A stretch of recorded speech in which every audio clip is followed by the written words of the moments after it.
Hey yo, bienvenue dans le podcast The GOAT MMA Boxing. Comment on se retrouve la GOAT Family? J'espère que vous allez bien, que vous passez une excellente semaine. Chose promise, chose due. Aujourd'hui, on parle boxe anglaise. On va reparler MMA dans le week-end sûrement parce qu'il y a des combats intéressants, notamment de France à l'international. On y reviendra. Mais là, on va parler de ce combat intéressant entre Ryan Garcia chez les lightweight et Javier Fortuna. Cette vidéo se divisera en 3 parties. Une première partie, gossip, inévitable avec Ryan Garcia. Vous savez très bien que lorsqu'on parle de Ryan Garcia, il y a toujours un peu des gossips dans le monde de la boxe. Et là, c'est assez intéressant parce que c'est avec son ancien mentor, Canelo Alvarez et Eddie Reynoso. Même le père de Ryan Garcia est inclus dans ces petits gossips-là. Ensuite, deuxième partie, analyse pugilistique, comme vous le savez très bien. Et enfin, on va finir par la suite. Qu'est-ce que ça va être la suite si Ryan Garcia arrive à passer ce test réel qu'est Javier Fortuna? Tout d'abord, dans ce contexte-là, ce qui est assez intéressant, c'est que ce combat-là, je voulais vraiment que Ryan le fasse. Si on revient un petit peu en arrière, et notamment 15 mois en arrière, qui correspond à la durée durant laquelle a été écarté des rings Ryan Garcia suite à sa dépression juste avant d'affronter un Javier Fortuna qui devait initialement affronter avant de sombrer dans cette anxiété et dans ces multiples crises de panique.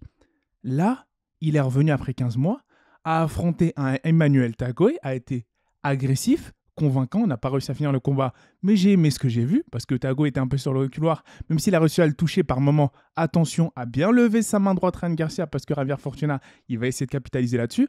Là, ce qui est intéressant, c'est que maintenant, on sait que face à un Javier Fortuna, qui, lui, n'a perdu que contre des grosses têtes, c'est un vrai gatekeeper costaud, je suis content qu'il ait enfin accepté ce combat-là, Ryan, et qu'il se dise, j'y vais, et au moins, là, je vais pouvoir prouver que je suis le contender, le mandatory pour toutes les ceintures en lightweight. Bah oui, parce que là, je vous dis ça, mais c'est pas sûr qu'il ait ce combat-là, toutes les ceintures en lightweight après ce combat-là. Par contre, 15 mois en arrière, il était garanti, s'il passait un Fortuna, d'affronter un Devin Haney pour le titre WBC. Vous savez, ce email champ à l'époque, on disait qu'était Devin Haney, ce qui n'est plus le cas. C'était un combat qui lui assurait la place de challenger obligatoire pour la WBC. Là, il faudra que je vois si c'est un éliminatoire, mais en tout cas, dans l'esprit des gens, c'est ce qui va permettre de prouver à Ryan Garcia, au peuple, qu'il est apte à tenir tête à un Gervonta Davis et un Devin Haney. Moi, j'aime beaucoup ces tests-là, et c'est pour ça que ça va être compliqué. Maintenant, il y a un petit souci. Et oui, le petit souci, c'est que moi, je ne doute pas du tout des capacités pugilistiques de Ryan Garcia. Pas du tout. Par contre, il entame ce combat-là dans un environnement assez toxique, une atmosphère assez pesante. On sait que récemment, il a changé de coach et qu'il est passé de Eddie Reynoso et Canelo Alvarez, vous savez, le clan mexicain, la Mexican Dream Team, à Joe Goosen. Et lorsqu'il est passé de ce changement de coach-là, il y a eu pas mal de soucis qui se sont enchaînés. Et en termes, notamment, je parle de soucis relationnels. Plusieurs informations fuitées qui ont laissé paraître de certaines mésententes assez accrues et accentuées entre les deux clans, le clan Ryan Garcia et le clan Canelo Reynoso. Alors, ce qui a confirmé justement ces mésententes et on va dire cette relation assez piquante, tendue, c'est lorsqu'on a demandé à Ryan Garcia, il y a de ça quelques semaines, qui il voyait vainqueur dans la trilogie entre Canelo Alvarez, son ancien mentor, mexicain, compatriote, avec lequel il s'est entraîné durant plusieurs mois, plusieurs années, face à Golovkin. On lui a demandé qui il pensait allait être le gagnant de ce combat. Il a dit, sans aucune hésitation, Gennady Golovkin. Donc ça, c'est vraiment pas passé inaperçu et c'est pas passé crème, on va dire, du côté de Canelo Alvarez, puisque le clan Canelo Alvarez n'a pas tardé à répondre et a dit ce n'est qu'un gamin. Il est jaloux, il est encore frustré, en gros, d'avoir quitté la team, de ne pas être assez discipliné pour s'entraîner avec nous. Et en plus de ça, il doit encore de l'argent à Eddie Reynoso, mon coach. Donc là, on apprend plusieurs choses. Donc là, il y aurait potentiellement Ryan Garcia qui a quitté le clan d'Eddie Reynoso, mais qui lui doit encore de l'argent sur certains combats, notamment celui de Luke Campbell. Et le fait de déclarer cela publiquement, ça montre que Canelo, là, il commence à en avoir marre un petit peu des gossips de Ryan Garcia. Il a notamment ajouté le fait que ça faisait de lui une personne qui était ungrateful, non reconnaissant envers le travail que Eddie Reynoso et lui-même, en fait, Canelo, ont fait en l'accueillant dans le gym. Et il y a même Floyd Mayweather qui s'est mêlé à cette histoire en appuyant les propos et en soutenant Canelo. Donc deux anciens ennemis qui se liguent comme les Avengers face au jeune Ryan Garcia.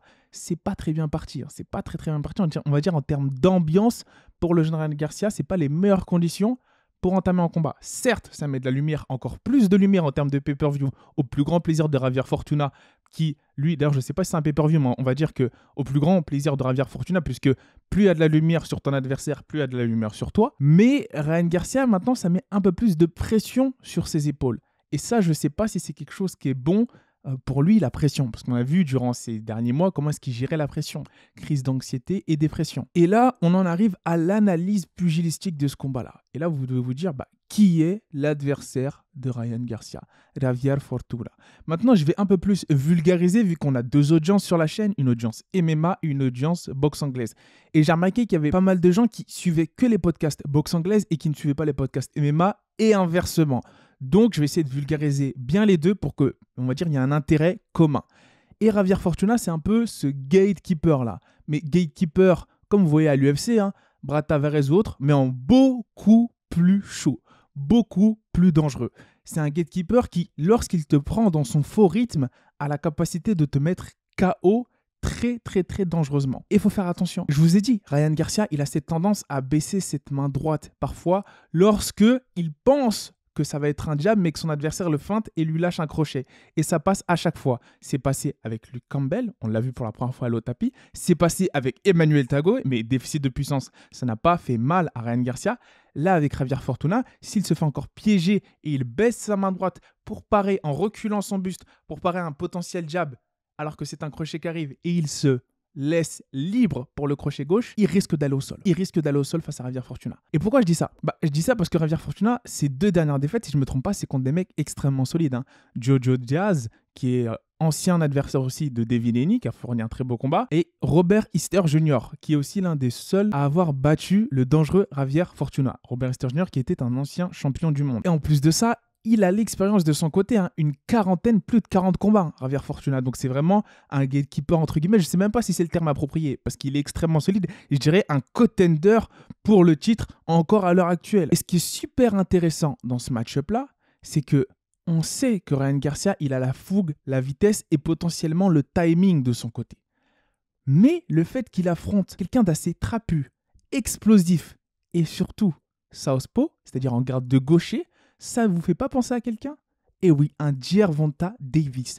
On va pouvoir voir pour la première fois comment est-ce que Ryan Garcia réagit face à ce type de boxeur, cet archétype, cette corpulence et cette vitesse et potentiellement cette puissance. Bien évidemment, bien moindre que celle de Gervonta Davis, mais il a une puissance de KO, Javier Fortuna. Et il va pouvoir titiller le jeune Ryan Garcia. Donc là, ça va être intéressant de voir ce match-up-là et je vous invite à ne surtout pas le rater.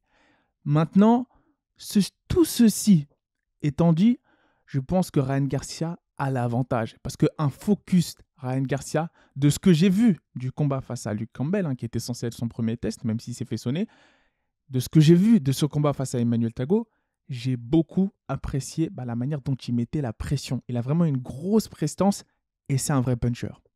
Ryan Garcia est un vrai puncher. On peut dire ce qu'on veut. Il fait la reine des réseaux sociaux. C'est une diva ou je ne sais pas quoi. C'est un puncher et je ne cesserai de le dire. Ryan Garcia est un vrai puncher. Le problème, c'est que lorsque tu te retrouves face à quelqu'un en face qui sait aussi puncher et qui a un très bon timing, ça peut être extrêmement dangereux. Parce qu'on sait très bien que, regardez ce qui s'est passé face à Romero, Gervonta Davis. Il te laisse gagner des rounds et ensuite avec son timing, juste son timing, même pas de surpuissance ou autre, il te contre et il te met KO et il te sort de la partie, de l'équation. Et là, j'ai peur de ça, en fait. J'ai peur de ça avec Gervonta Davis et Ryan Garcia. Maintenant, est-ce que le timing de Javier Fortuna va être assez bon pour pouvoir justement timer un Ryan Garcia? Là, j'ai des doutes. Je pense qu'il est trop rapide. Je pense qu'il va imposer son rythme dès le début. Et comme beaucoup des adversaires de Ryan Garcia, je pense qu'il sous-estime peut-être la puissance. Et quand il va sentir l'impact des coups dans les premiers rounds, il va reculer. Et s'il avance, il risque potentiellement de se faire contrer en intérieur, comme on l'a vu avec beaucoup de claw flash, avec le crochet du gauche de Ryan. Donc, si vous voulez mon pronostic, c'est assez rapide comme analyse, mais si vous voulez mon pronostic, je vois réellement un Ryan Garcia faire un statement. Et c'est vrai, vous, vous êtes au courant que sur cette chaîne, j'ai pu dire énormément de choses sur Ryan, énormément de choses. Je l'ai beaucoup taquiné. D'une part parce qu'il est au State, je pense pas qu'il regarde le podcast. Et de deux, il y avait vraiment un décalage entre ce qu'il disait sur les réseaux sociaux et ce qu'il faisait sur le ring. Des Four Kings, hein, comme il y avait avant ces 15 mois d'absence, parce qu'il faut savoir que durant ces 15 mois d'absence, Ryan Garcia, la catégorie lightweight est complètement métamorphosée. Maintenant, il n'y a qu'un King. Et oui, moi je considère qu'il n'y a qu'un King et c'est Devin Haney. Excusez-moi les mecs, je suis fan de Gervonta Davis. Je pense que Gervonta Davis a un avantage certain pugilistique sur Devin sur le ring. Mais lui-même, et là on va bientôt y venir pour la suite, il sait très bien que cette ceinture WBA qu'il a, je parle en tant qu'analyste, hein, pas en tant que personne, voilà. Elle n'a pas vraiment beaucoup de valeur comparée aux autres ceintures que Gervonta Davis a. Parce que c'est Gervonta Davis qui a la WBA super. Et donc, quand on observe comment a évolué la catégorie lightweight, on se rend compte que des 4 rois, Teofimo Lopez, il est monté parce qu'il avait perdu. On se rend compte que Gervonta Davis, il a une ceinture, mais une ceinture qui n'est pas respectée par ses pairs. Et que Devin Haney, l'un des troisièmes rois qui maintenant, pour l'instant, tant qu'il n'a pas encore défendu, on ne va pas dire que c'est lui le roi, mais va falloir qu'il prouve encore une deuxième fois contre Georges Kambosos, même s'il y a très peu de personnes qui veulent voir ce combat, ils veulent le voir face à un Lomachenko. Et s'il arrive à passer un Lomachenko ou un Gervonta Davis, alors là, face à Ryan Garcia, ça peut être un truc de malade. Maintenant, Devin Haney, il a dit qu'il n'était pas très intéressé par Ryan Garcia parce qu'il n'avait rien à offrir si ce n'est des followers Instagram. Ça fait mal. Ouch. Gervonta Davis, lui aussi, qui y est beaucoup call-out par Ryan Garcia à l'approche de ce combat-là, qui a dit qu'il allait éteindre encore une fois lors de ça. Ouais, c'est ça qu'on reproche en fait à Ryan Garcia, c'est que lors de la promotion du fight pour Javier Fortuna, il a encore mentionné le nom de Gervonta Davis. Et c'est ça qui irrite pas mal de personnes. Et même David Haney qui a dit que c'était une stratégie, en gros il l'a exposed pour promouvoir ses combats. Il mentionne le nom de fighter qu'il ne combattra jamais. Et moi je pense que, c'est vrai que c'est critiquable, mais je pense qu'il a vraiment envie d'affronter un Gervonta Davis. Beaucoup moins un David Haney, parce que je pense qu'il se dit qu'un Gervonta Davis, il y a beaucoup plus de chances, c'est beaucoup plus favorable comme match-up. Mais le truc, c'est que Gervonta, lui, il a dit que Ryan, faut que t'attendes. Moi, ce qui m'intéresse là, c'est Devin Haney. Je veux toutes ces ceintures. Je veux prouver aux gens qui me critiquent, qui me disent que je tourne que de ceintures WBA en WBA, que je peux en avoir d'autres. Bien sûr, il a eu l'IBF à ses débuts, mais là, on aimerait bien le voir avec unifié d'autres ceintures, Gervonta Davis. Et face à David Haney, qui, lui, ne parle vraiment pas chinois, je pense que le combat peut se faire. C'est pour ça que Ryan Garcia va vraiment avoir besoin de faire un statement, un KO statement, c'est-à-dire un KO qui va mettre tout le monde d'accord, qui vraiment devienne viral un peu à l'image de celui que Tank Davis a délivré sur Romero au 6e round et qui est devenu viral sur toute la toile. Il faut que Ryan Garcia fasse parler de lui de la même manière face à quelqu'un qui est extrêmement crédible. Après, je vous dis, ça va être un combat très difficile. Ça va être un combat très difficile parce que Javier Fortuna est un boxeur très tricky. C'est-à-dire que c'est très compliqué de boxer un Javier Fortuna. Mais j'ai confiance, on va dire, au jeune roi King Ryan sur le fait qu'il revienne au plus haut niveau et qu'il enfin puisse grab cette ceinture, une ceinture mondiale, même si ça va être très compliqué dans ce timing-là. Parce que, je vous le dis, si Devin ou Tank, il monte, après il y a peut-être forcément Shakur Stevenson qui va remonter. En fait, il y aura il est vraiment tombé dans la mauvaise génération, Ryan. Vraiment dans la mauvaise. Moi, je le vois bien peut-être choper la WBA 4 Gervonta Davis, pas en l'affrontant lui, mais potentiellement parce que ça c'est une ceinture qui tourne beaucoup, la WBA régulière. Par contre, la WBA super et toutes les autres ceintures majeures, ça va être compliqué, je pense. Et j'ai envie qu'il me fasse mentir, comme il m'a fait mentir sur Luke Campbell. Moi, face à Luke Campbell, j'avais énormément de doutes et je donnais Luke Campbell gagnant. Genre, lorsque j'ai vu le knockdown de Luke Campbell, j'ai dit, ça y est, c'est dans la poche. Et il m'a fait mentir et j'ai kiffé. C'était digne des plus grands shonen. C'était vraiment un retournement de situation fou. Et c'est là que j'ai compris que fallait respecter Ryan Garcia quand même. Donc moi, la GOAT Family, c'était vraiment une petite vidéo assez rapide. Donnez-moi votre avis en commentaire. Dites-moi si vous pensez que Ryan Garcia, il va réussir à passer ce test Javier Fortuna. Et qui voulez-vous le voir affronter par la suite? Je pense que, après vous savez ce qui se passe, il y a Gervonta Davis et Devin Haney qui là sont à fond chaud pour faire le combat. Est-ce que ça va arriver avec toutes les politiques? Je ne sais pas. Mais avec le dernier move de Devin Haney face à Kambosos, il a vraiment lancé une nouvelle dynamique, celle des gens qui ne parlent pas chinois. Et là, clairement, sans manquer de respect à quelconque chinois, c'est vraiment une expression, je suis vraiment désolé parce que je sais qu'aujourd'hui on se fait cancel assez rapidement, vous m'avez compris pour ce disclaimer. Maintenant, c'est vraiment quelqu'un qui, voilà, raconte pas de pipeau. Devin Haney, c'est vraiment quelqu'un qui, lorsqu'il veut quelque chose, il le dit, il le fait, et en faisant ça, il a prouvé que c'était vraiment les gens qui l'esquivaient en fait. Lorsqu'il a signé le contrat, il a accepté face à Kambosos tous les termes qui étaient contre lui. Il est allé chez lui et il l'a battu en faisant une masterclass unanime en Australie. Les gens savent à quel point c'est compliqué d'avoir des unanimes face à des champions australiens chez eux. Là, c'est fou. Est-ce que Bob Arum et Kambosos, sachant que Kambosos a activé la rematch clause, est-ce qu'ils vont aller au bout de ce combat, au bout de ce rematch, ou ils vont le donner à Lomachenko, sachant que Lomachenko là, c'est bon. Les gars, Lomachenko est de retour. Il a annoncé officiellement qu'il allait se retirer d'Ukraine pour en gros reprendre l'entraînement et revenir en octobre, potentiellement face à un Devin Haney ou une autre personne. Et là, c'est la folie, les gars. Donc, vous voyez que la catégorie des lightweight, elle est en feu. Elle est en feu de malade. Ryan Garcia, va falloir qu'il fasse son trou. J'y crois, malgré toutes les fois où j'ai pu le clasher pour rigoler, etc., etc. J'y crois sur ce combat-là. S'il te plaît, Ryan, me fais pas mentir, s'il te plaît. J'ai pas envie que je mette tous mes espoirs sur toi. Tu me donnes de la force, je te donne de la force. Ryan, ne te prends pas de KO. S'il te plaît, lève-moi cette main.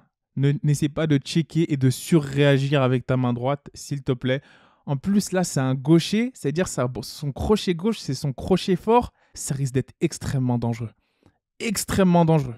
J'ai peur. J'aurais vraiment les chocottes durant ce combat-là. Ceci étant dit, j'ai confiance en Ryan. Et je pense, si vous voulez un pronostic, qu'au bout de 6-7 rounds, Ryan, il peut avoir fait le boulot. Il se sera potentiellement fait secouer au début. Mais je pense que le fait qu'il ait plus d'allonge et qu'il capitalise là-dessus, je le vois bien avec un bon hypercut. Parce que souvent, Fortuna, il aime bien quand il rentre à la mi-distance baisser la tête. Un bon hypercut ou un bon truc. Un bon crochet, un bon hypercut ou un bon crochet. Droit potentiellement, ou même du gauche, mais je dirais droit peut-être cette fois-ci, parce qu'on sait qu'il n'a pas l'habitude d'envoyer. Son crochet droit est fulgurant, mais son crochet gauche est beaucoup plus létal que son crochet droit. Et je le vois bien terminer le combat soit par un hypercut du droit ou un crochet du droit. C'était mon pronostic et mon analyse sur ce combat-là. Dites-moi le vôtre, les GOAT, en commentaire. Sur ce, n'hésitez pas à liker, commenter, vous abonner à notre Instagram. J'allais dire Facebook, mais on n'a pas de Facebook malheureusement. Il faut qu'on s'y mette. Twitter, Twitch, même si on n'a pas de Twitch. On a un Twitch, mais on n'a jamais Twitch. Il faudra qu'on commence, ça fait des années que je le dis. Et à notre TikTok, ça commence à prendre enfin. Merci les gars. Et la chaîne YouTube, merci encore une fois du soutien. Merci beaucoup du soutien parce que là, on vient d'atteindre les 2K sur Instagram. C'est la folie. On va atteindre, on l'espère, bientôt les 20K sur YouTube. Là, on va faire la fête. Là, ça va être une vraie fête, les GOAT. Et sur ce, je vous dis... I'm so mean, I make medicine shit. Give me 5, give me 10, call me daddy. Everybody.